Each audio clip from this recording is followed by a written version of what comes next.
Bueno, muy buenas noches para todos. Bienvenidos a esta edición de webinar promovida por la Asociación Colombiana de Farmacovigilancia. Mi nombre es Alejandra Cruz, soy directora ejecutiva de la Asociación Colombiana de Farmacovigilancia y el día de hoy venimos con este tema supremamente interesante e importante, que es medicamentos de prescripción, riesgos y daños en el uso de psicofármacos.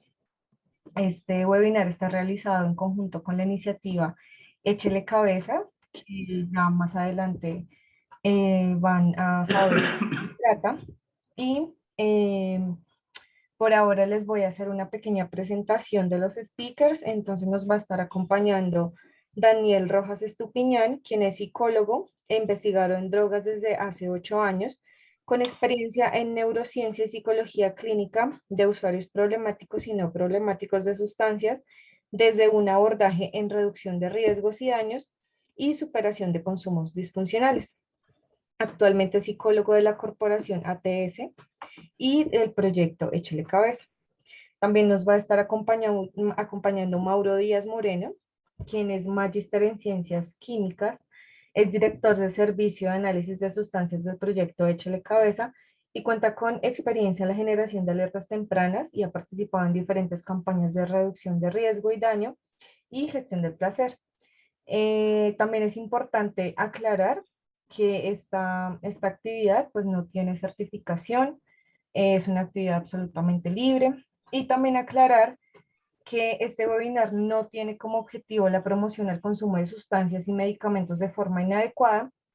Por el contrario, queremos dar a conocer los riesgos que conllevan estas malas prácticas en personas que por decisión personal deciden realizar este tipo de consumo. Entonces, nuestro trabajo en conjunto con la iniciativa Échale Cabeza es netamente académico e informativo y el objetivo principal es la reducción de daños, la seguridad de la población y los pacientes y promover el uso adecuado de los medicamentos. Entonces, nada, pues bienvenidos Mauro y Daniel, el auditorio. Gracias. Hola, ¿Listos? muchísimas gracias Gracias. por el espacio, por invitarnos. También para nosotros es un gusto poder estar en este tipo de encuentros y poder, digamos, empezar a tener un intercambio de conocimientos donde pues nosotros, aunque si bien sabemos las diferentes clasificaciones y diferencias entre las sustancias para nosotros los medicamentos, al igual que las sustancias ilegales, todas son sustancias, ¿no? Entonces, y que todos los días observamos dentro del campo este tipo de interacciones dentro de las personas y que pues es muy importante tenerlas en cuenta para cualquier momento en que se pueda presentar. Entonces, nada, voy a arrancar a presentar. No sé, Mauro, o bueno, en Sí, contacto, dale. no, dale. Dale anterior, por favor. Ok, Listo. Hola, buenas tardes. La charla de hoy es medicamentos de prescripción, riesgos y daños para los psicofármacos. Pues está a cargo de mi compañero Daniel y mi nombre, pues, Pablo Díaz. El siguiente. La charla, pues, tiene un contenido que está, pues, primero para presentarles el proyecto Échele Cabeza cuando esté en la cabeza, para posteriormente mostrar los hallazgos de servicio de análisis de sustancias, que va a estar ligado al tema principal, que son los medicamentos de prescripción, son sustancias psicoactivas, que pues es como tal la información que nosotros estamos registrando de una manera directa e indirecta. Adicionalmente, como nosotros como proyecto de reducción de riesgo y daño, vamos a desarrollar la pregunta de cómo se aborda ese tipo de sustancias para nuestras estrategias. Y adicionalmente, las interacciones entre los diversos medicamentos con las diversas sustancias psicoactivas que nosotros estamos más relacionados. listo. Mauro, Entonces, qué pena, dale, Dime, antes de que continúen, que tu micrófono se escucha muy bajo. aló, sí. acércate un poco más. ¿Puedes hacer Olé. un poquito más? Ok, ok. Ah, no, entonces creo que me toca hablar más duro. Listo. Yo Listo, ¿Me listo. creo. escuchan mejor? Sí, mejor. Ujú, Listo. Gracias. listo. Entonces, Échele Cabeza, pues como tal, es un proyecto perteneciente a la Corporación Técnica Social, en la cual nosotros estamos enfocados en generar estrategias como tal de reducción de riesgos y daños en el uso de sustancias psicoactivas, ¿sí? está orientado principalmente para las personas mayores de edad que han decidido usar esas sustancias. Como tal, nosotros no estamos promoviendo el uso de sustancias, al contrario, nosotros estamos dando la información para que la gente, para que las personas usuarias, las personas que han decidido acercarse a nuestros servicios, poder tomar una decisión más informada. Ujú. Como tal, nosotros ya llevamos desde el 2013 haciendo el análisis de sustancias y desde el 2009 como tal en el proyecto. ¿Listo? Y actualmente tenemos un equipo de más de 40 voluntarios que hemos estado principalmente ubicados en Bogotá y desde este año en Medellín y Cali, que son las dos ciudades, bueno, después de Bogotá, más Hay, grandes del país. hay algo importante a tener en cuenta y es la reducción de daños. Es un enfoque que nace a partir del reconocimiento del consumo como una práctica o un fenómeno social que se da y que básicamente las diferentes intervenciones desde el ámbito de salud o desde los abordajes a nivel político y de seguridad pues han sido ineficaces de alguna u otra forma. Además, digamos que la reducción de daños lo que busca es llegar precisamente a generar un abordaje, una intervención eficiente, eficaz, con alta adherencia hacia esas personas, digamos que, que de una u otra forma no quieren o no pueden dejar el consumo de sustancias y lo que se busca es brindarles una mayor calidad de vida, resaltando toda la parte de sus derechos humanos y su capacidad de decisión en base a la información.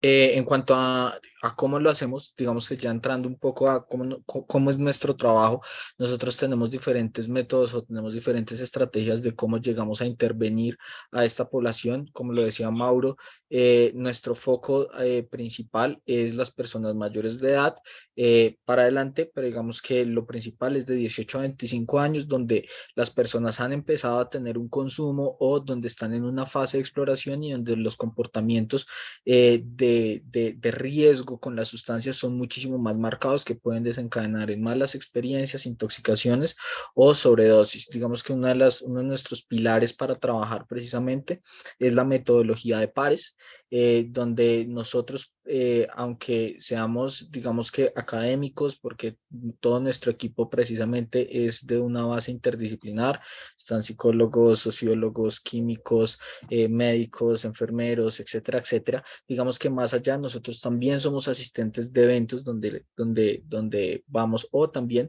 somos usuarios de sustancias donde de alguna u otra forma buscamos otro tipo de alternativas para poder llegar a las personas y generar esa adherencia donde básicamente la institucionalidad o los diferentes enfoques han generado esa barrera y han generado esa falta de credibilidad o muchas veces estigma y discriminación sobre esta población y genera una falta de accesibilidad para estas personas. También desarrollamos diagnósticos participativos donde básicamente nosotros vamos a las comunidades, vamos a los contextos o vamos a las poblaciones que utilizan sustancias con sus diferencias o sus características y es a partir de ahí donde desarrollamos toda una metodología de investigación donde buscamos identificar precisamente todas sus necesidades, todas digamos que sus dinámicas también para poder construir estrategias que puedan ser eficaces y donde puedan apuntar y ser precisas hacia las necesidades que tienen dentro de sus contextos y dentro de su vida.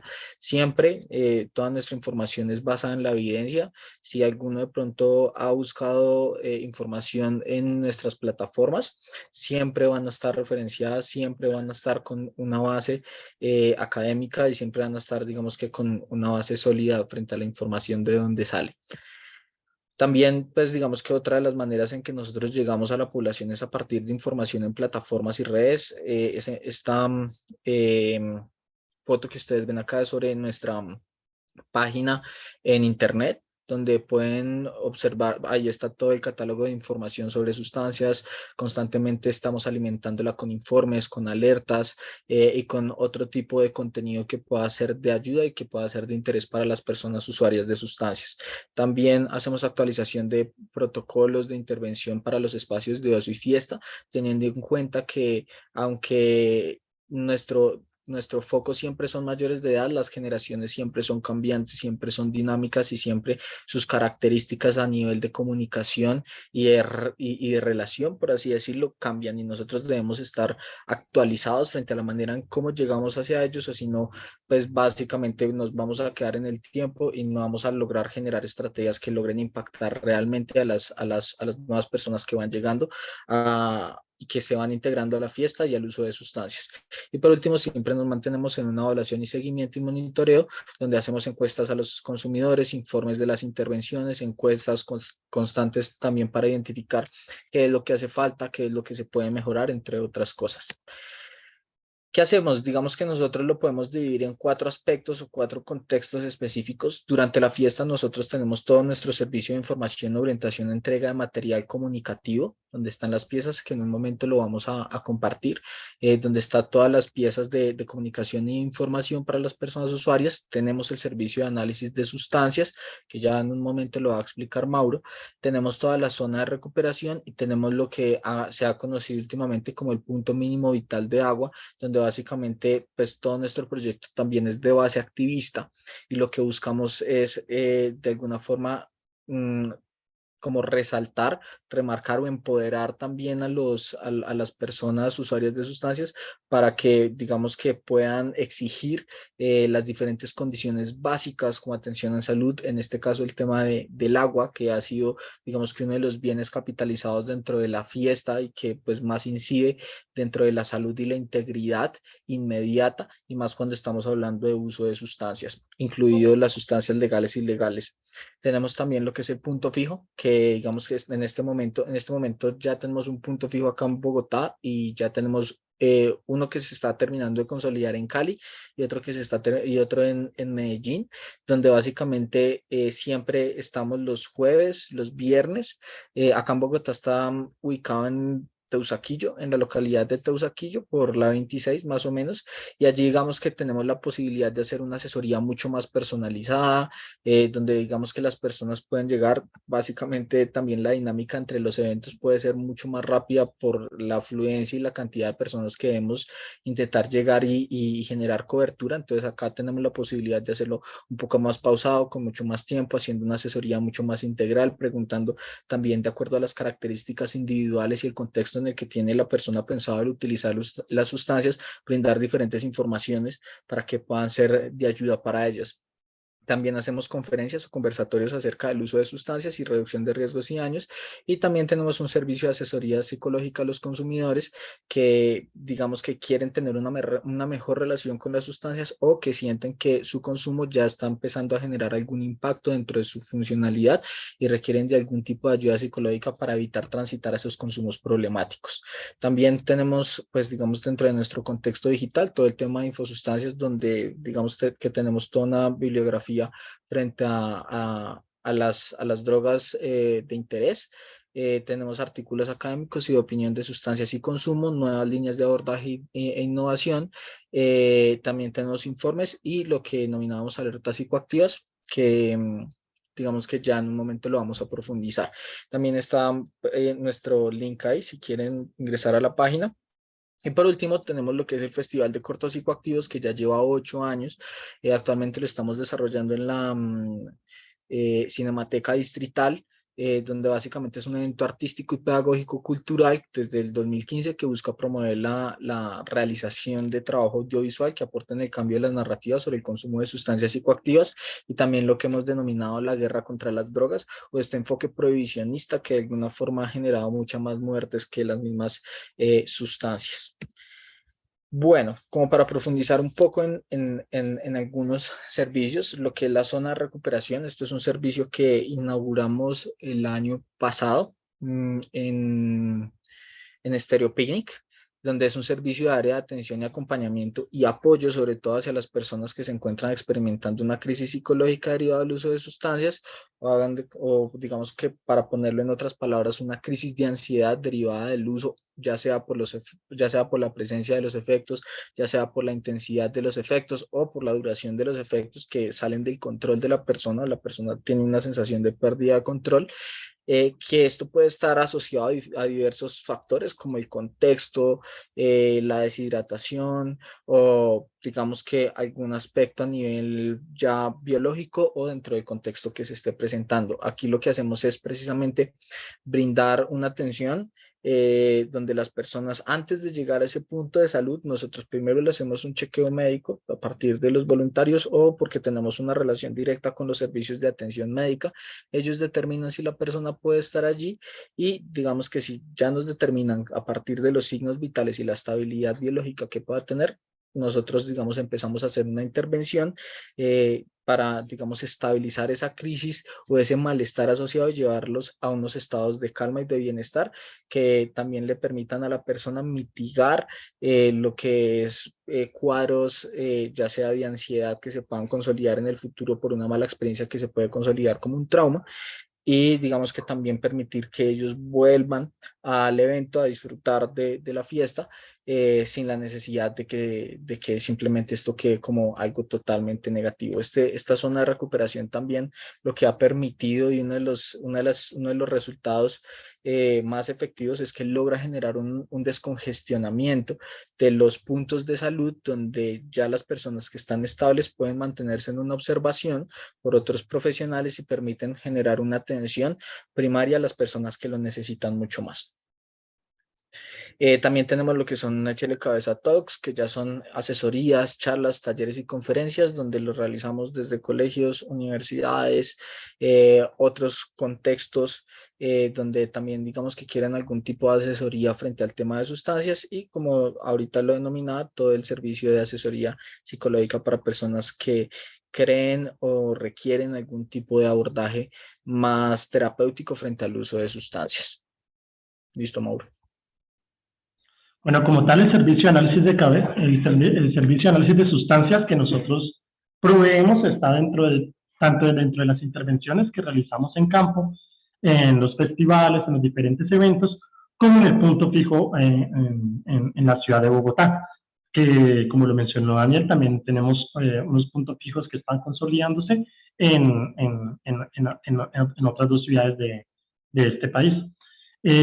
Como tal, nosotros ¿qué buscamos con el servicio de análisis? Estamos haciendo un análisis físico-químico a través de unos reactivos colorimétricos. Lo complementamos con una cromatografía de capa delgada, cromatografía de capa fina, en la cual en conjunto nos puede permitir identificar la presencia o ausencia de una determinada sustancia, que es la sustancia que declara la persona usuaria que llega al servicio. De acuerdo con algunos análisis, nosotros podemos determinar una estimación del porcentaje de cocaína y gracias a esto también podemos determinar si hay algunos adulterantes, ¿sí?, como conocidos con respecto a la reacción que tenemos con los análisis que nosotros realizamos. Siguiente.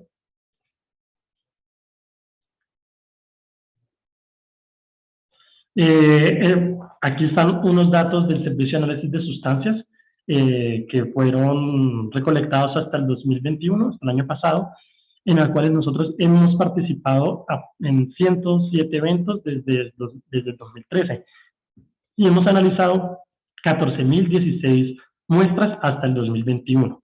En este momento, pues, digamos que ha habido una apertura económica y un interés bastante grande no solo de las personas usuarias de sustancias psicoactivas, sino también de los promotores, productores de los festivales.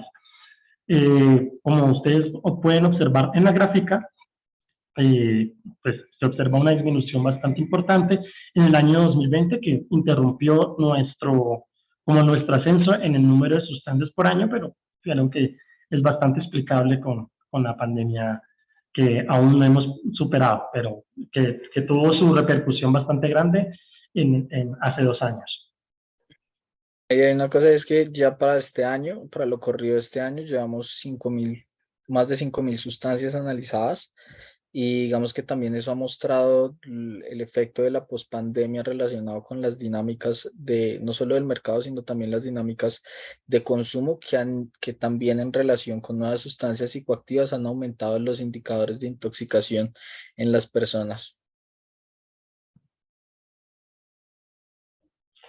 Adicionalmente, pues ahí está, nosotros acá estamos mostrando una gráfica en la cual año tras año estamos mostrando positivo y negativo, en las cuales desde el 2021 incluimos un cóctel de sustancias que lo agregamos desde el 2021.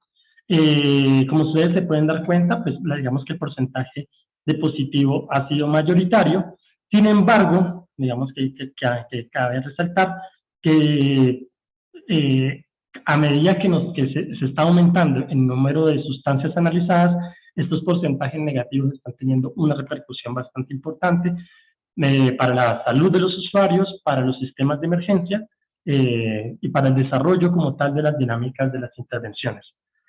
Adicionalmente, aquí pues, en la parte izquierda debajo se describe que en un 77% las personas usuarias se identifican, ¿sí?, como hombres, que es una gran mayoría, y un 22.7% como mujeres. Adicionalmente hemos impactado, ¿no?, a través de un cuestionario nosotros podemos conocer un poco más sobre cuántas personas van a utilizar las sustancias psicoactivas que vamos a analizar. Y eso nos ha permitido estimar de que un total de 25.700 personas entre el 2013 y el 2021 han sido las impactadas directa o indirectamente. Siguiente. Aquí, como tal, el procedimiento como tal de la intervención, específicamente en el servicio de análisis de sustancias, empieza con una recolección de la muestra, donde nosotros tomamos una pequeña porción y se le hace una encuesta, un cuestionario que las personas usuarias deben intentar completar con preguntas que abarcan. Son anónimas, eso sí, nosotros no recolectamos datos de las personas usuarias, pero sí recolectamos datos como tal de cómo se adquirió, la forma de adquisición, precio, a través también de unos datos sociodemográficos como la edad, el sexo, la identidad de género, en la cual eso nos permite como conocer un poco más. Luego de esto, de tomar la porción de la muestra, se hace un registro como tal de tamaño, peso, forma, ¿sí?, en la cual va a ser bastante importante para el desarrollo de las alertas. Se hace el análisis, ¿sí?, en la cual son análisis preliminares, ¿sí? Nosotros lo único que podemos decirle a la persona es si está o no está la sustancia la cual declaró, ¿sí?, a través de unos reactivos, ¿sí?, de unos cuantos reactivos, y dependiendo del color, nosotros podemos darle como un poco más de información de adulterantes conocidos, pero puede llegar a ser bastante limitado, porque nosotros no podemos determinar ni concentración ni composición total de la muestra. Luego de esto, se da el resultado a la persona. Generalmente, pues, las personas no llegan solas, siempre están con su grupo de compañeros, asistentes, amigos, compadres, etcétera, y se le da una asesoría en una parte del stand. Esto, pues, digamos que toma el proceso aproximadamente entre 5 y 10 minutos, puede ser bastante rápido, pero también nosotros, digamos que tenemos festivales donde la cantidad de muestras es bastante importante, puede superar fácilmente las 600 muestras diarias. Adicionalmente, pues digamos que cuando hacemos intervenciones en campo, va a estar alineado al sistema de salud, a sistemas de bomberos, como pues se puede apreciar ahí en esa fotografía, que eso nos permite como hacer una complementación bastante importante de seguridad para las personas, ¿sí? Y digamos que nosotros como tal le enfocamos a la persona usuaria en explicarle todos los riesgos y todos los daños que puede conllevar su uso. Y esto es bastante bueno porque creo que ahí ya nosotros podemos como llevar una parte de tranquilidad dada la confianza que nosotros tenemos con las personas. Con la información que es suministrada y a través de los análisis tenemos una información de manera inmediata, va a ser bastante rápida. Y a través de un hashtag que nosotros, pues, digamos que hemos consolidado en las redes sociales, generalmente, pues, digamos que tiene bastante importancia en los fines de semana, que es alerta psicoactiva. Como tal, por ejemplo, digamos, ustedes acá ven una elaboración de un informe en los cuales a través de unos análisis confirmatorios, que eso se hace con otras técnicas, ayudado por otros laboratorios, como los que provee el Observatorio de Drogas de Colombia y el Ministerio de Justicia, en las cuales nos dan una caracterización más completa de las muestras. Entonces, generalmente nosotros recolectamos más información sobre las muestras negativas, que significa que son las muestras que probablemente tienen adulterantes. Y dada la identificación, nosotros emitimos informes, alertas en redes sociales, Instagram, Facebook, Twitter, y esto nos permite como que, primero, que las personas que están en asistencia de los festivales puedan tomar como una decisión. Además de que los productores, en algunos festivales, pueden proyectar en sus pantallas este tipo de información. Adicionalmente, pues esto está respaldado, ¿sí? Digamos que esto no es algo que nosotros como que emitimos simplemente como por una especie de complacencia, sino que el Ministerio de Justicia, a través del Observatorio de Drogas de Colombia, nosotros hemos otorgado unas muestras para que ellos mismos elaboren también como sus alertas, que lamentablemente por cuestiones burocráticas, digamos que en estos últimos años, sobre todo después de pandemia, no ha sido como tan constante. Sin embargo, el reconocimiento que nosotros tenemos nos ha permitido, digamos, que tener una cierta legitimidad con los entes gubernamentales. Siguiente. Como en el caso, digamos que cuando nosotros, cuando el proyecto empezó a recolectar estas muestras problemáticas, que son las que se llaman TUSI, que son generalmente un polvo rosado, también están de otros colores, gracias a esto se recolectó, se analizó y se pudo darle a la comunidad que no era lo que se estaba vendiendo en algún comienzo, que era el 2CB, el 2CB, que es una fenetilamina psicodélica, sino que esto hace un cóctel que, la siguiente por favor, Daniel, que gracias a una extensa recolección de datos que se hizo entre el 2019 y el 2020, a través de la Dirección Antinarcóticos, a través de sus técnicas de análisis, dieron un gran número de sustancias como ketamina, que es como la sustancia base de este preparado, de este cóctel, y a través de estimulantes como MDMA, MDA, anfetamina, metanfetamina, algunas catinonas que también han estado presentes, cocaína, cafeína. También puede tener psicodélicos, como precisamente el 2CB, otros de otra familia que son DOP, o anestésicos locales, fenacetina, lidocaína, y aquí es cuando ya empieza como la cuestión ya grave o digamos de cierto interés para los sistemas de salud, porque también existen los medicamentos, ¿sí? Como opioides, como son tramadol, oxicodona, y otros medicamentos como antidepresivos, sertralina, paracetamol, metronidazol, también digamos que por cierta recolección de datos que nosotros hemos como mantenido con las personas usuarias, que también manifiestan que pueden tener como otras sustancias de mayor preocupación, que nuestras técnicas de análisis no lo permiten determinar, y por eso digamos que es como una de las limitaciones que nosotros tenemos como tal en el servicio. Sin embargo, digamos que nosotros hemos mantenido una divulgación constante, una aclaración constante de que esto es un cóctel, y que dado que nosotros no podemos saber exactamente qué puede tener, porque cada persona que lo prepara tiene su receta, tiene sus agregados, entonces ahí empieza como la cuestión ya ligada al tema principal de la presente charla.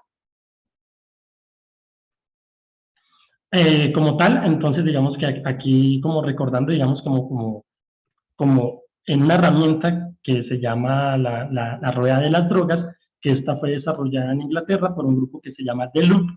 Esto es una recolección que ellos hicieron como una especie de taxonomía de las sustancias, que es un modelo como tal de clasificación. No es perfecto, ¿sí?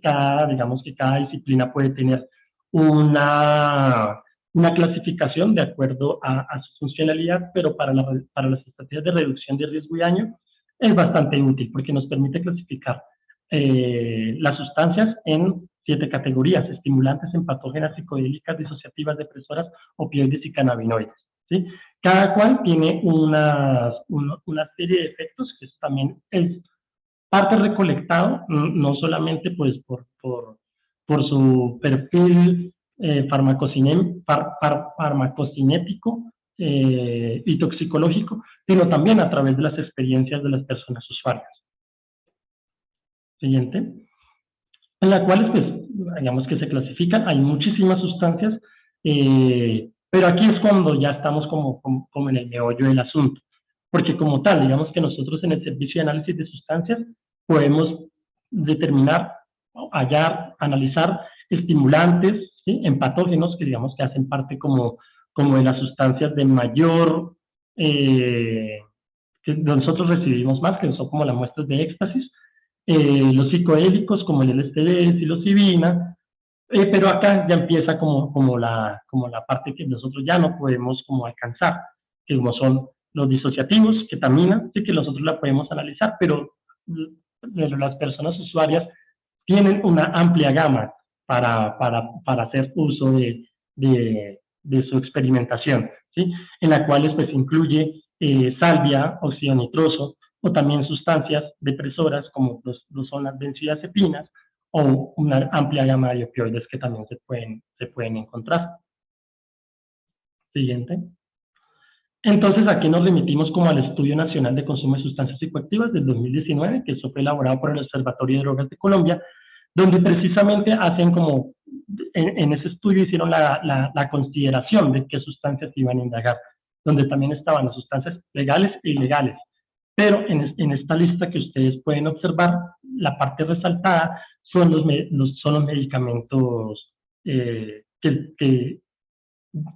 por la dinámica del uso se puede llegar a usar sin prescripción médica, como son tranquilizantes, ¿sí? Como ya el ribotril, Xanax, lorazepam, alprazolam, etcétera, clonazepam, algunos estimulantes como son el modafinilo, ¿sí? el vigía, la ritalina, ¿sí? Y otros que son como los opioides, que son los que están pues, en la parte inferior, morfina, oxicodona, etcétera, ¿sí? Digamos que ahí es cuando ya entra la amplia gama. Siguiente, por favor. Los datos que están dentro del Estudio Nacional no nos muestran que la población tenga un uso bastante grande sobre estas sustancias. De hecho, pues la prevalencia es bastante baja. Por ejemplo, digamos que en este caso, los tranquilizantes sin prescripción médica, que ellos como tal, digamos que pues, por cuestiones de metodología, simplemente las separaron en clonazepam, diazepam y zolpidem, en las cuales están en clonazepam en un 23.7%, diazepam 11.7% y zolpidem en un 9.7%, que fueron las personas que manifestaron que usaron este tipo de tranquilizantes, pero que su prevalencia es baja, ¿sí? Es de 0.6% de todo el total de la muestra. En cuya edad de inicio, digamos que también lo ponen como adultos jóvenes, que están entre los 18 y 25 años, en la cual su promedio es 24.8.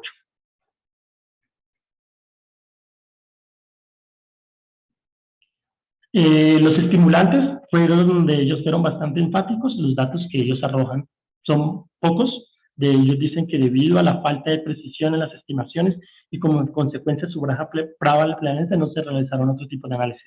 Ellos solamente muestran esto, en donde solamente un 0.11% manifestaron haber usado estimulantes sin prescripción médica, como modafinilo o ritalina.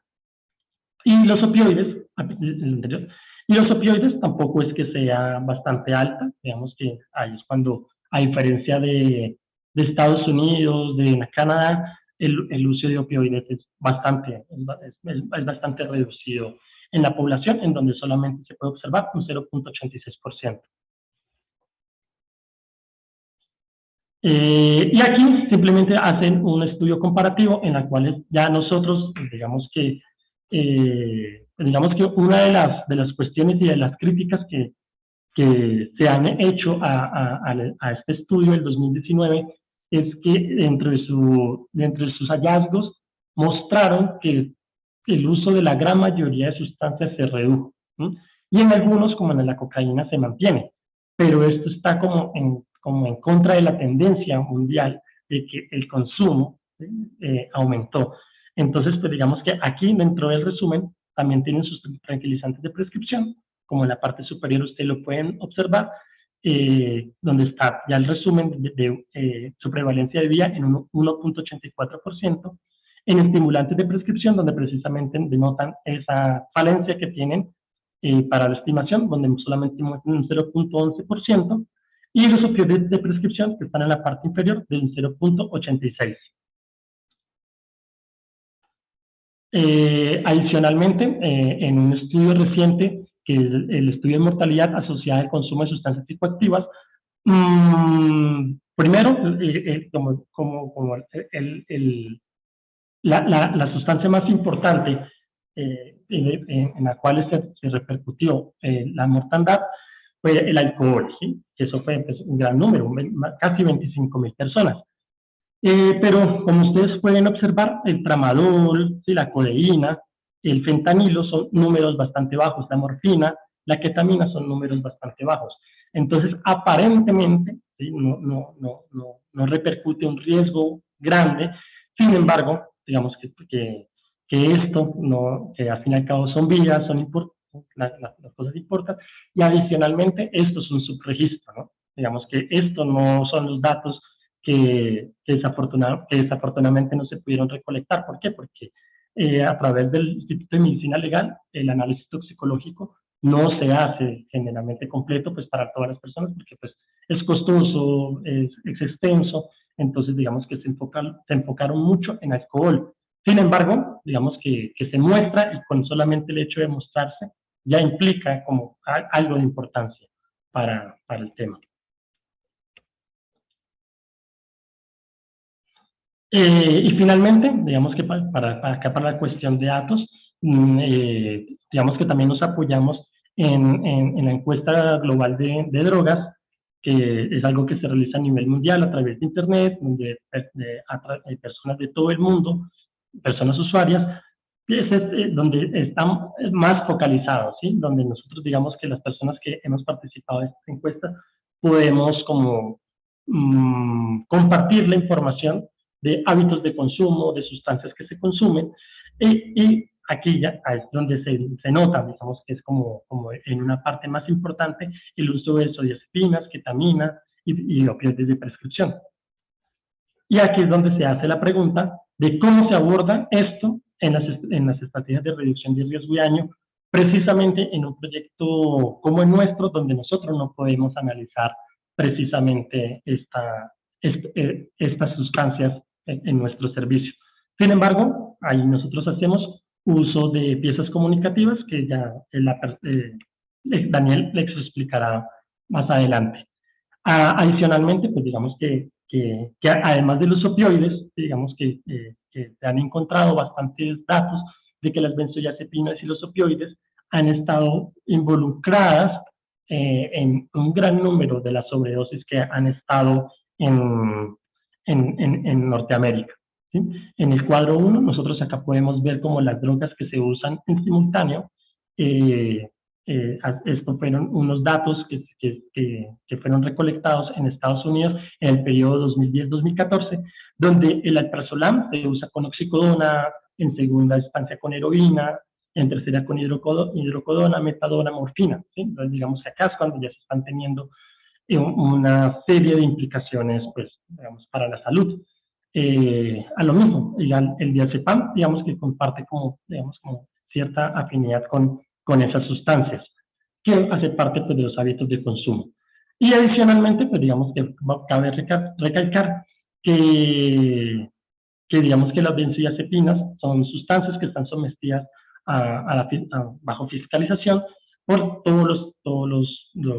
las convenciones internacionales, donde esto precisamente se ha actualizado, y aquí, pues, digamos que en el cuadro número 2 se observa, pues, el gran número de benzodiazepinas, que no todas se comercializan en todos los países, y digamos que también hace parte de las nuevas sustancias psicoactivas, porque estos se generan, también se comercializan, y esto está también en constante actualización. Ay, qué pena que meta la cuchara, Mauro, y es, Ujú. también hay que tener en cuenta que las sustancias ilegales, al estar enmarcadas o no estar dentro de un marco regulatorio que hace que todas las sustancias estén adulteradas, ¿no? Y sustancias como la heroína, sustancias como otra, como la ketamina, muchas veces también puede estar adulteradas por benzos y por otro tipo de depresores que aumentan los riesgos para la salud de las personas. Listo. ¿Listo? Ujú. Bueno, bueno, pues digamos que así como lo comentábamos en principio sobre nuestra actualización de protocolos y también de diferentes maneras en cómo llegamos a las personas para hacer la intervención, una de las formas es precisamente a partir de piezas comunicativas en las cuales han tenido todo un largo proceso de cambios, donde antes eran librillos, donde teníamos información mucho más extensa, pero también digamos que las generaciones al tener cambios en los consumos comunicativos, tuvimos que adaptarnos de cierta forma también a entregar la información de una manera mucho más sintetizada, mucho más precisa y que digamos que recogiera para tener un consumo rápido de la información y que se les quedara lo más rápido posible y lo principal para reducir los riesgos y los daños. Acá, digamos que para explicar un poco la pieza, ustedes pueden encontrar lo que es las vías de administración, ya sea la menos riesgosa o sea las que habitualmente se utilizan con este tipo de sustancias. Por ejemplo, acá la oral es la vía de administración menos riesgosa. Una de las más utilizadas pues es la vía intravenosa o intramuscular, sobre todo en ámbitos psiquiátricos o intrahospitalarios. Digamos el tipo de sustancia, ansiolítico, sedante, hipnótico, depresor del sistema nervioso central. Manejamos lo que son las dosis. Generalmente estas dosis, pues digamos que para los medicamentos hay una larga información. También dependiendo del tipo de sustancia ilegal, hay informaciones estándares o hay diferentes foros que ya llevan desde más de 20 años entregando, digamos que información verídica. Igual también uno de los booms que ahorita ha traído toda la medicina psicodélica es que también ha permitido identificar las diferentes dosis que se pueden tener en algunas sustancias ilegales. Acá hablamos de todo lo que es el tiempo de su vida o el tiempo que transcurre para que la persona empiece a experimentar los efectos subjetivos de la sustancia. Esto obviamente va a estar determinado y va a estar muy subjetivo de acuerdo a la vía de administración que tenga la persona. Y tenemos el tiempo de duración o el efecto que va a tener la persona con las sustancias. Acá una de las cosas que hicimos precisamente fue involucrar las interacciones con otras sustancias dependiendo del nivel de riesgo, ya sea precaución, aunque esté en carita verde no significa que se haga, sino que precisamente es el nivel de riesgo más bajo. Tenemos los niveles de riesgo o un nivel de riesgo más alto que ya es un poco más moderado. Tenemos los niveles de riesgo alto y los que son muy, muy peligrosos. Atrás de la pieza, digamos que por el otro lado tenemos los que son los efectos primarios, tenemos los que son los efectos secundarios, tenemos las principales recomendaciones para reducir los riesgos y los daños y tenemos un QR donde digamos que si la persona tiene el interés para profundizar o querer leer o querer asesorarse mucho más sobre la sustancia, pues es un QR que lo manda directamente hacia nuestra página que permite ya tener una información extensa y también diferentes fuentes para poder, digamos que consultar y poder asesorarse mucho mejor. Acá hay una de las cosas en las que nosotros partimos Y es que nosotros tenemos una nota para todas nuestras piezas comunicativas. Lo que dice, siempre se recomienda iniciar con dosis bajas, precisamente, y dos, si se encuentra bajo un tratamiento médico farmacológico con alguna enfermedad de base, la recomendación siempre es no consumir. Así como Mauro lo mostraba dentro del procedimiento, una de las cosas que nosotros hacemos cuando entregamos la información es que siempre ante resultados negativos, siempre cuando la persona nos reporta que está enferma, o, ya sea inclusive de gripa o de alguna otra situación, o que ya tiene condiciones de salud mental asociados, o que está bajo algún tratamiento farmacológico, siempre nuestra primera recomendación y única recomendación es no consumir. ¿Mm? Vamos acá a ver un poco, y es para la ketamina, está igual, pues digamos que ya entrando un poco en el tema de las interacciones con los medicamentos, pues digamos que nosotros tenemos una pieza completa precisamente para las benzodiazepinas, como dice Mauro, digamos que lo que son las benzodiazepinas, lo que son los fármacos Z, lo que son los opioides, son medicamentos que son sustancias que también les llaman sustancias legales de uso indebido, donde entra los medicamentos de prescripción y que digamos que a pesar de que fueron desarrollados con otro objetivo, las personas usuarias de sustancias han encontrado un propósito o han encontrado algún tipo de efecto recreativo que precisamente lo utilizan sin algún esquema realizado por algún eh, profesional de salud mental, ya sea un médico general, un psiquiatra o un toxicólogo. Digamos que dentro de las principales interacciones, precisamente una de las cosas que nosotros observamos es que, bueno, con la marihuana, a pesar de que está dentro del riesgo en el menor riesgo, también es en relación por el tema de la marihuana, ya que dentro de la marihuana no existen dosis letales, por así decirlo. Sin embargo, los efectos que se va a tener de interacción con el cannabis es que va a potencializar los efectos depresores del sistema nervioso central y periférico, lo que va a aumentar o va a potencializar los efectos sedantes y la disminución dentro de los reflejos o va a generar una alteración sensoperceptual donde los tiempos de reacción de las personas se van a ver mucho más largos o las personas van a tener mucha más dificultad de responder hacia las exigencias del entorno. Obviamente, esto asociado a actividades motrices que requieran algún tipo de estructuralidad o más complejas, pues vas a generar algún tipo de riesgo. Entonces también acá entramos desde algo muy importante y es que no es solo la interacción que va a tener a nivel farmacológico, que sí es muy importante, sino también esto va a estar muy relacionado con la dosificación que tenga la persona, con la vía de administración que tenga la persona, obviamente con las características individuales, antecedentes personales y antecedentes familiares, pero también sobre las tareas y los diferentes contextos en los cuales la persona esté utilizando o esté realizando este tipo de interacciones. Digamos que con el LSD hay algo que pasa y es que pues, generalmente son efectos antagónicos. Si bien el LSD es un psicodélico, es algo que genera una alteración sensoperceptual. Cuando hay, digamos que, crisis psicológicas por este tipo de sustancias o cuando las personas buscan disminuir todos sus efectos de la psicodelia, utilizan o sí, digamos que se utilizan benzodiazepinas y va a generar una disminución mucho más apacible y mucho más segura para las personas que utilizar medicamentos como los antipsicóticos, que va a generar una prolongación del QT o va a generar una prolongación dentro de la actividad cardíaca. Eso puede generar arritmias que puede pues, generar mayor riesgo para la persona. En cuanto a los hongos, pasa exactamente lo mismo con la cafeína y el MDMA. De todas maneras, hay que tener en cuenta que son efectos antagónicos, unos son estimulantes, este es depresor.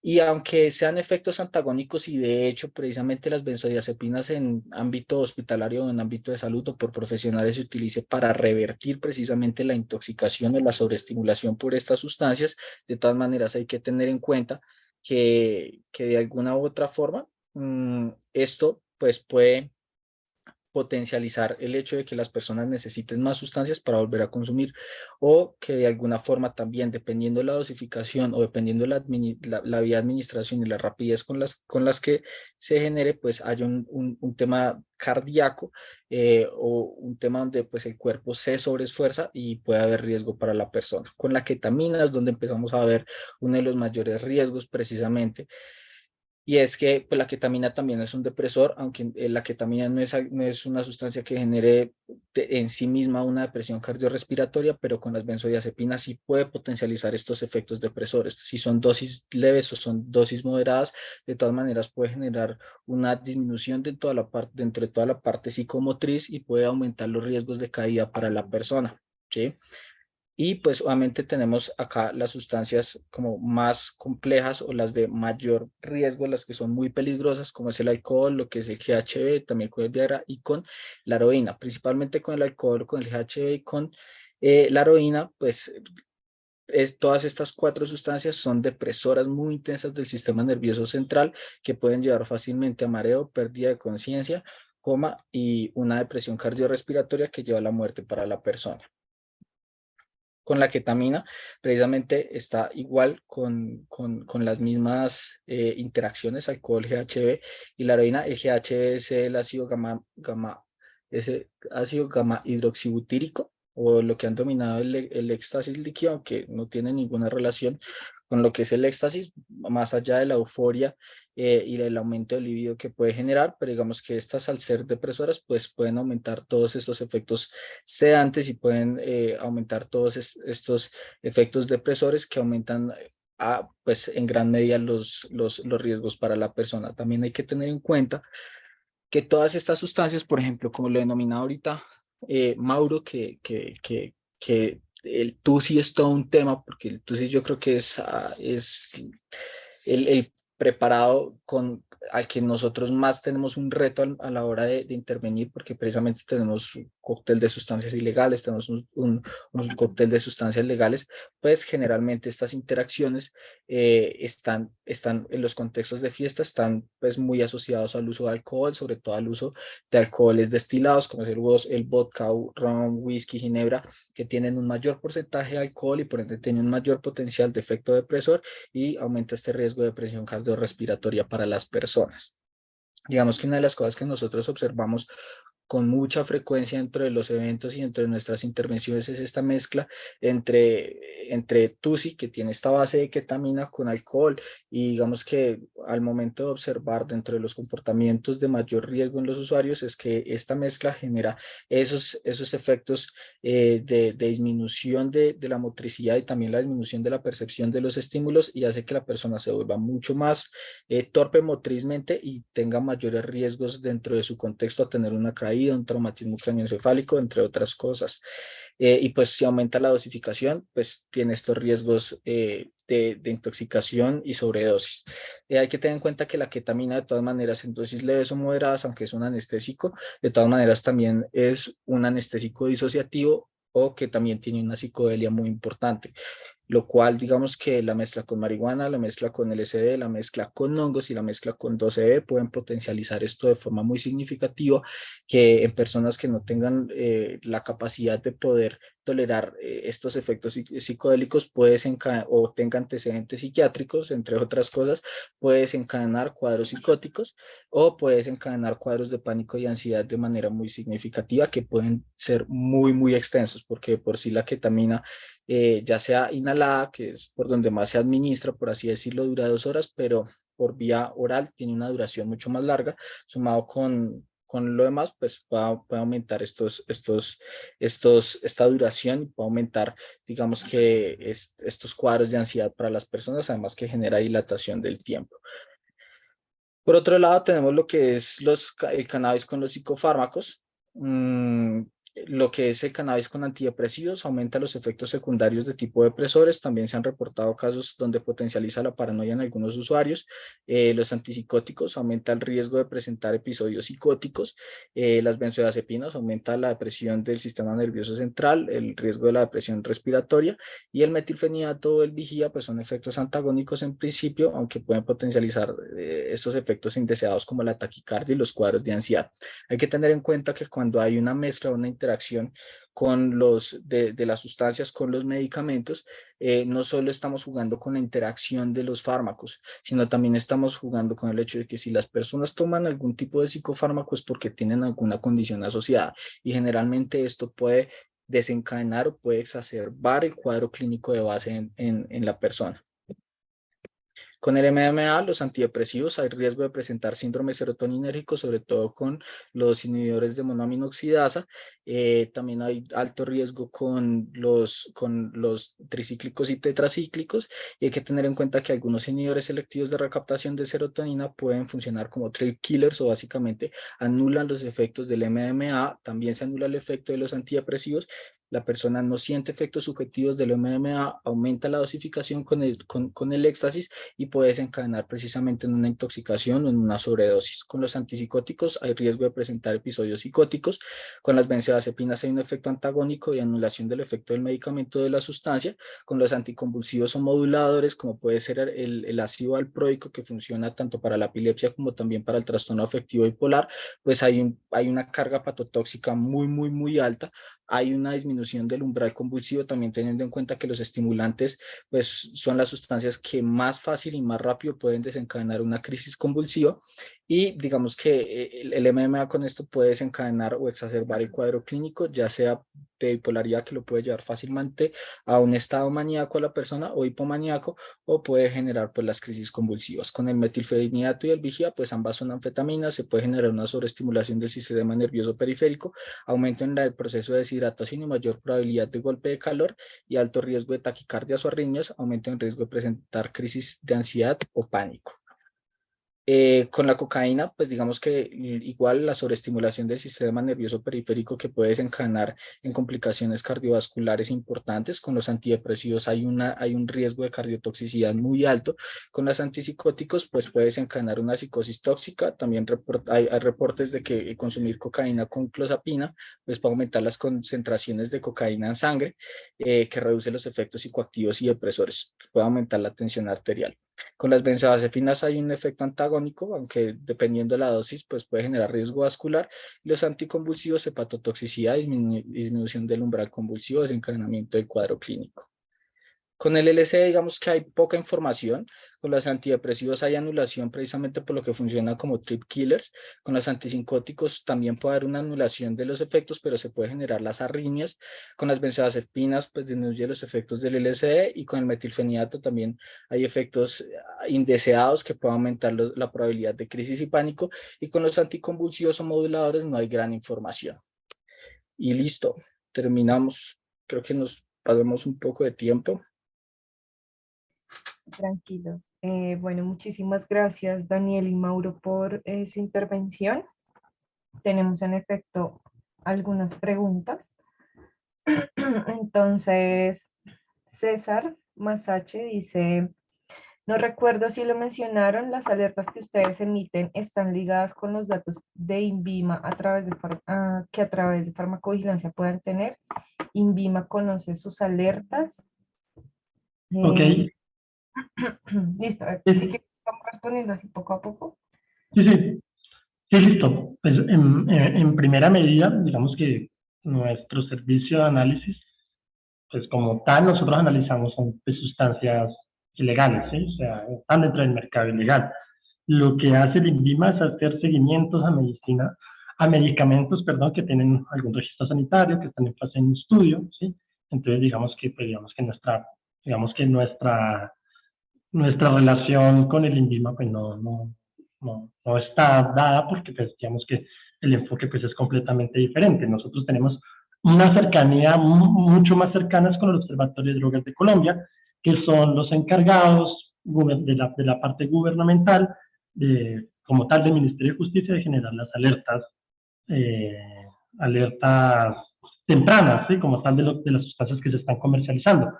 Sin embargo, digamos que vale la pena aclarar que, como lo mencioné, digamos que parte, pues digamos que pues, de estos entes gubernamentales no son inmediatos, ¿sí?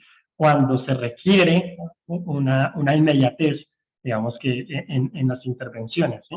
Entonces, como tal, nosotros digamos que tenemos, aparte como otra pregunta que yo leí ahí relacionada con el Fondo Nacional de Estupefacientes, de cómo nosotros digamos, podemos operar, es que nosotros pues tenemos permiso a través de una resolución en la cual podemos, digamos que, operar en este sentido, donde nosotros no estamos capturando, ¿sí? Digamos, sustancias, que como tal, nuestras muestras se agotan en un análisis, y donde pues, precisamente pues, el Fondo Nacional de Estupefacientes, con una renovación desde el año 2020, digamos que nos ha permitido como la funcionalidad como tal, ¿sí? Y digamos que eso es lo que nos ha permitido, pues, parte porque el sistema de salud y la capacidad estatal, ¿sí? No responde inmediatamente a los requerimientos, ¿sí? Y ahí es cuando las organizaciones de la sociedad civil como nosotros, pues podemos hacer frente y podemos como obtener, digamos que, una facilidad para resolver problemas que una parte de la sociedad está teniendo, que son las personas usuarias de sustancias psicoactivas, ¿no? Que es como tal nuestro enfoque. Y de todas maneras, yo creo que ahí sería, ahí sería muy chévere es hacerle la pregunta directamente, no a nosotros, sino al INVIMA, y es si ellos realmente conocen nuestras alertas. Sabemos que Ministerio de Salud las conoce, sabemos que el Ministerio de Justicia las conoce, pero sería interesante realmente es hacérselas a ellos, a ver si las conocen, porque pues puede ser, digamos que, algo muy interesante. Ok, muchas gracias. Continuando con las preguntas, señor César Masache continúa diciendo, en esa misma línea de los datos, entiendo que ustedes realizan metodología de investigación no intervencional, pero observacional. Ese proceso requiere un consentimiento informado de los sujetos encuestados. ¿Requiere alguna autorización de Ministerio de Salud o INVIMA?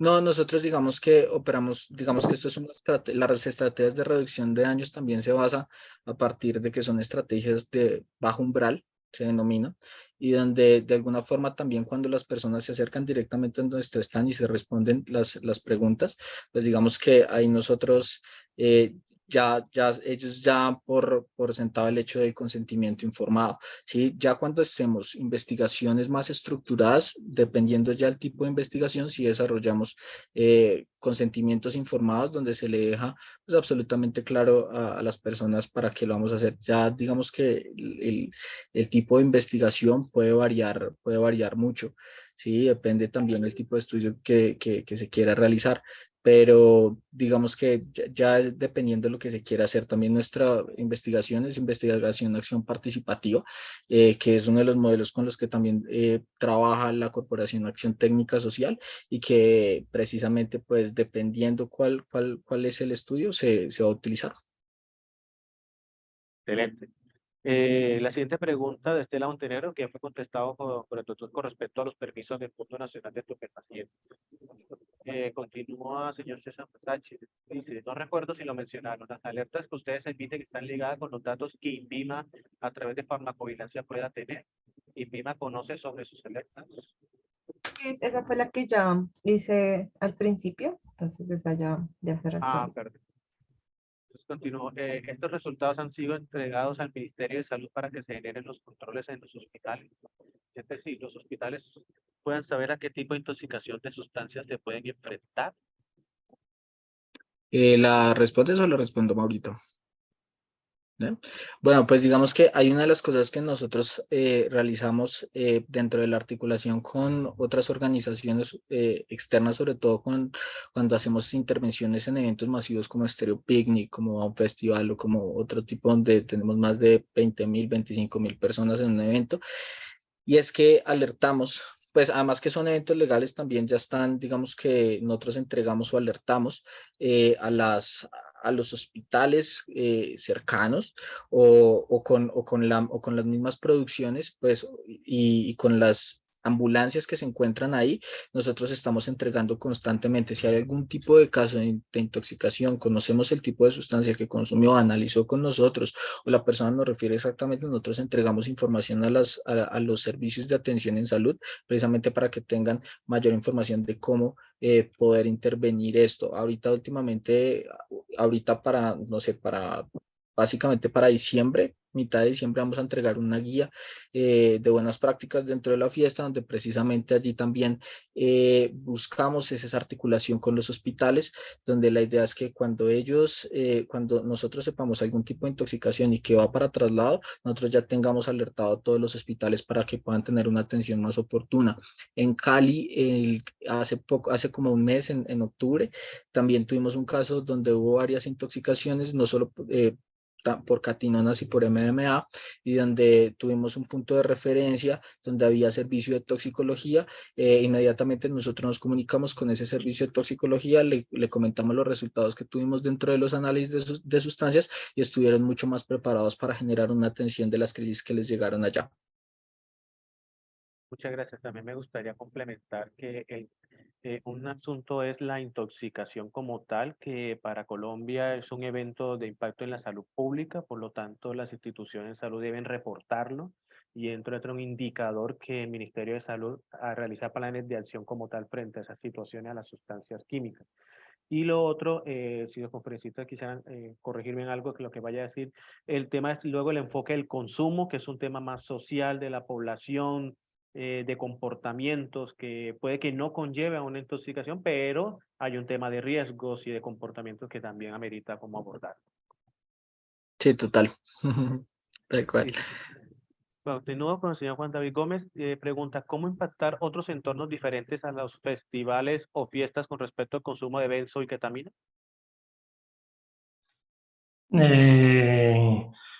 Pues digamos que nosotros, pues en primera medida, pues nosotros digamos que tenemos esa información en redes sociales, ¿sí? Digamos que hemos utilizado desde el año pasado el TikTok, ¿sí? Digamos que es una herramienta bastante importante que ha llegado, pues digamos que no solamente, pues digamos que a Colombia, sino ha pasado. También utilizamos Twitch y otras plataformas porque al fin y al cabo lo que se importa como es la información, ¿sí? En algunos espacios, digamos que nosotros hemos participado no solamente, pues digamos que con festivales, sino unos acercamientos a barrios, ¿sí? A procesos sociales comunitarios, ¿sí? Como lo fue la localidad de Tunjuelitos, eso fue ya hace más de 5 años. También, pues digamos que se han dado otras estrategias que no hacen parte como tal de Chile Cabeza, sino la Organización Técnica Social, en Chinchiná, en Ibagué, en otras como localidades donde están, en territorios donde se hacen otro tipo de campañas de prevención, ¿sí? Digamos que es como otro. Porque, sí, como tal, nosotros, digamos, como tal, Échele Cabeza está muy dada a los entornos de fiesta, a los contextos de fiesta, pero digamos que sí se requiere como otro tipo de atención. Sí, ahí digamos que, como dice Mauro, digamos que Échale Cabeza está enfocado en los contextos de fiesta, ocio y entretenimiento nocturno para mayores de edad, pero la Corporación Acción Técnica Social, que es la ONG, comprende otro tipo de proyectos donde hay proyectos como de prevención, donde hemos llegado a zonas vulnerables, y donde igual todo el tema de información se lleva a las personas, obviamente con un enfoque diferente, porque estos proyectos eran para mayores de edad, entonces todo era para menores, entonces todo era prevención, nada de reducción de daños, pero donde igual se entrega diferente información, concientizando a las personas precisamente de los riesgos y los daños de este tipo de sustancias para evitar consumirlo. También trabajamos constantemente con universidades, hemos trabajado con el Bosque, hemos trabajado con la Universidad de Ibagué, ahorita estamos trabajando con la Universidad Nacional en los proyectos para generar un abordaje del consumo de sustancias dentro de estos contextos universitarios, donde precisamente allí también entregamos como toda esta información para generar comportamientos de autocuidado en relación con la ketamina, que pues ahorita es más el tema del TUSI, donde tiene un impacto muy intenso, y obviamente las benzodiazepinas como otra sustancia que se puede dar dentro del policonsumo. Muchas gracias. El público está muy activo, le agradecemos mucho por su participación. Continuamos con las preguntas. Continúa Miriam Fernández. ¿Cómo identifican la mezcla de sustancias en las fiestas? Pues digamos que los análisis que nosotros utilizamos están enfocados para saber si está o no está una sustancia, ¿sí? Una de las limitaciones que tenemos, y precisamente con el cóctel de Tusi, y no solamente con el cóctel Tusi, o sea, como tal nosotros que informamos, ¿está o no está la sustancia? ¿Sí? ¿Qué otra sustancia puede haber? Por ejemplo, digamos, en una pastilla de éxtasis, no se sabe, ¿sí? Por ejemplo, los medicamentos, cafeína como tal, que se sabe, digamos, que nosotros lo hemos desarrollado, pues, hemos analizado con TLC, con cromatografía Kapelga, pero no es algo que se realiza a todas las muestras, ¿sí? Pues digamos que esa es como la importante aclaración. Para las mezclas siempre es difícil, es una limitante como tal. Y por eso nosotros somos bastante enfáticos en recordarles que nosotros damos una información de reducción de riesgo y daño, donde ustedes, las personas usuarias, son las que deciden al final. Y nosotros, digamos que ha pasado, no tanto, pero digamos que, digamos que el problema como tal de las mezclas es porque a medida que aumentan las sustancias, aumenta la probabilidad de que hayan adulterantes, ¿sí? Acabo por contar una experiencia personal en un festival bastante grande que se hizo en Halloween, donde teníamos un pico de sustancias que se estaban analizando donde estaban adulteradas, ¿sí? Donde nosotros precisamente diseñamos como una pregunta para persuadir a la persona si va a consumir la sustancia después de haberle dicho que la que ustedes le que vendieron no era, ¿sí? Si la iba a consumir o si rechazaba el consumo o si lo iba a pensar, ¿sí? Fue bastante llamativo porque ahí es cuando de verdad uno pudo confrontar un poco más a la persona, ¿sí? Y mostrándole, como diciéndole, mira, tenemos acá una zona de recuperación. Si usted está diciendo que sí lo va a consumir, otras personas ya lo han dicho, ¿sí? Si esto va a suceder, va a enfrentarse a un riesgo donde probablemente la capacidad de atención en la zona de recuperación no va a ser suficiente, ¿sí? Entonces, digamos que eso es como lo que se llega, como que el meollo del asunto no solamente es el análisis que nosotros hacemos, ¿sí? Como que quiero que también que quede claro, es una herramienta lo que nosotros damos, porque lo importante es esto, ¿sí? Es de verdad, es como nosotros decirle a las personas, mira, esto es lo que puede pasar, y al fin y al cabo es la decisión informada que lo que salva la vida, que nosotros hacemos una parte, pero que las personas usuarias son las que ponen la otra parte de la intervención. Ya, ahí voy a ser un poco sucinto para complementar la respuesta de Mauro y para responder también un poco la pregunta de cómo identificamos las mezclas. Yo creo que de tres formas. Uno, porque lo preguntamos directamente a las personas dentro de nuestro formato de información. Cuando llegan las personas, una de las preguntas que nosotros hacemos es, ¿lo va a mezclar? ¿Con qué sustancias lo va a mezclar? Entonces ya la persona directamente nos reporta alcohol, cannabis, y nosotros ahí es donde sabemos, donde ya empezamos a identificar cuál va a ser las interacciones, obviamente los niveles de riesgo a los cuales la persona se va a exponer. Dos, como decía Mauro, todo el tema de los análisis y que, como decía, pues todas estas sustancias también están en mercados no adulterados. Cuando vemos el MDMA o el éxtasis, pues el éxtasis viene en una presentación de cristales de forma original, pero si vemos los comprimidos ya traen de por sí aglutinantes, ya por sí traen colorantes, generalmente traen cafeína, traen aspirina, que es en exactitud de esa muestra que estamos identificando en campo, no lo vamos a lograr identificar precisamente por las limitaciones del análisis, pero ya por sí por la literatura y por la presentación sabemos que trae otro tipo de cosas. Y la tercera es ya la observación directa en campo, que es con las personas donde de todas maneras hay que tener en cuenta que aunque sean legales, de todas maneras ya el utilizar una sustancia legal, utilizar alcohol, utilizar nicotina, ya sea por cigarrillos o sea por vaporizadores, pues ya hay una interacción y una mezcla de sustancias.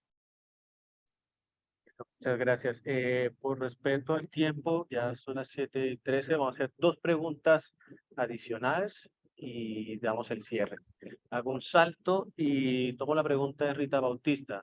Menciona, muy interesante el enfoque de su empresa. Me llama la atención cómo se financia. Mauro, ¿la respondes o la respondo?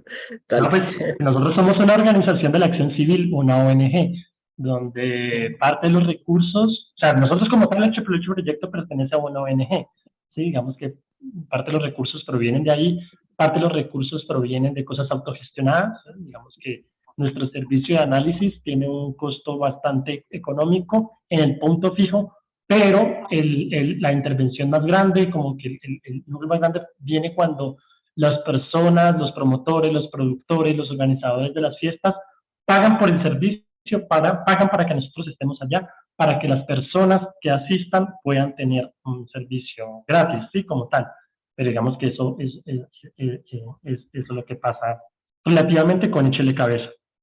Sí, también hay que tener en cuenta que Échele hace parte de la ONG, de la Corporación de Acción Técnica, que tiene otro tipo de proyectos y que digamos que es también a partir de otros proyectos donde se inyecta dinero para poder mantener el proyecto de cierta forma. También hay que resaltar algo muy importante y es que ese también es un trabajo de voluntariado. O sea, Mauro y yo somos voluntarios del proyecto, aunque podamos tener algún tipo de relación con la ONG, pero ante todo es un voluntariado donde lo hacemos por puro amor al arte, por puro amor a la causa, como decimos más o menos.